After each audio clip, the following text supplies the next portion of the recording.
தேர்தல் அறிவிக்கப்படுவதற்கு முன்பாகவே மாண்புமிகு எதிர்க்கட்சி தலைவர் தோல்வியை ஒப்புக்கொண்டு விட்டார். கேட்டதுக்கு மட்டும்தான் 2006 11 வரைக்கும் இடைத்தேர்தல் எவ்வளோ வந்தது.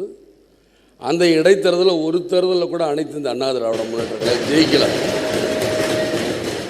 இன்னைக்கு வந்துட்டு நான் சங்கரங்கொல்லை ஜெயிப்பேன் சவால் விடுறது ஆளுங்கட்சியாக இருந்தால் கலைஞரை சொன்ன போன தடவை எப்படி ஜெயிச்சாருன்னு அவங்களுக்கும் தெரியும்.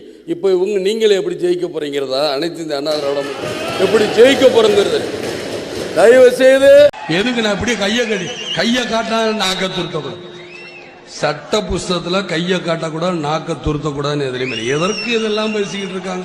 சரி இனிமே எப்படின்னா எனக்கு ரொம்ப திமிரா விஜயகாந்த் நிக்கிறேன், என்னையா இப்படி நிக்கணும், அப்ப இப்படிதான் நிக்கணும்னு எப்படி நிற்கிறேன், எப்படிதான் நிக்கிறது எதையும் சட்டம் அப்ப இப்ப இப்படியே நின்றுக்கிட்டு எந்திரிக்குமா வணக்கங்க இனிமே சொல்லுங்க இல்லைங்க ரைட்ல நீங்க கரண்ட் கட் பண்ணது தப்புங்க அப்படிங்களாங்க அப்படின்னு இப்படிதான் பேசணுமாங்க. அது எனக்கு சொல்லிக் கொடுக்கு விஜயகாந்துக்கு முடியாது. இதனால அன்பா சொன்னீங்கன்னா காலில் விழுவேன். எது உண்மைங்க அதே மக்களுக்கு என்ன தேவை சொல்லுங்க நான் மட்டுக்கு அதை விட்டு இந்த அடிச்சு விடுவேன் ஜெயில அதுக்கெல்லாம் வேற வேற வேற. நீங்க கைதற்ற கலைஞருடைய வழிமுத்திரம் ஒன்வே டிராபிக், ஒரு வழி பாதை தான் போகும், திரும்பாது, பணம் வந்துகிட்டே இருக்கு. இதை நான் சொல்லல, புரட்சி தலைவர் எம்ஜிஆர் அவர்களை சொல்லியிருக்கார். கலைஞர் போடுற திட்டங்கள் எல்லாம் மக்களுக்கு போய் சேருகிற மாதிரி இருக்கும், ஆனால் கடைசியில் தான் குடும்பத்துக்கு தான் வந்து சேரும். எதுல அறிவாளி? ஊழல் செய்வதில் அறிவாளி. நல்ல மனசுக்காரன்னு சொன்னா ஒத்துக்கிற மாட்டேன். இன்னைக்கு அவர் மேல பூச்சிக்கொல்லி மருந்து கோதுமை பெற ஊழல் வழக்குல சர்க்காரி கமிஷனர் இன்னைக்கு தீர்ப்பு இருக்கு.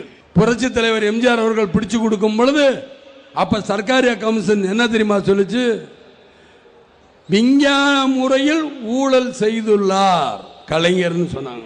எம்ஜிஆர்ட்ட கேட்டாங்க, இடங்க கலைஞர் தான் ஊழல் செஞ்சார்னு சொன்னாங்களே அப்படின்னு. மக்கள் தண்டனை கொடுத்துட்டாங்க, நம்ம கொடுக்கணும் விட்டுருங்க அப்படின்னு. ஆக என்னையா இந்த 14 கட்சி எனக்கு தேவையில்லை. இந்த தொண்டர்கள் ஒருத்தர் தான் இந்த நாட்டை நான் பிடிச்சு காட்டணும் இல்லையான்னு பார். இது ஆணவ பேச்சுன்னு எல்லாரும் பேச, ஆணவ பேச்சு இல்ல, தன்னம்பிக்கை. என் தாய்மார்களும் என் இளைஞர் சகோதரர் இருக்கும் போது அந்த தன்னம்பிக்கையில இந்த விஜயகாந்த் பேசுறேன்.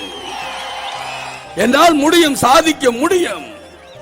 உங்களை போல நான் கை நீட்டணுங்கிற அவசியம் எனக்கு கிடையாது. வருமான வரித்துறை கணக்கு கொண்டு வந்தீங்க, அப்பவும் இந்த விஜயகாந்த் அடிபணியல.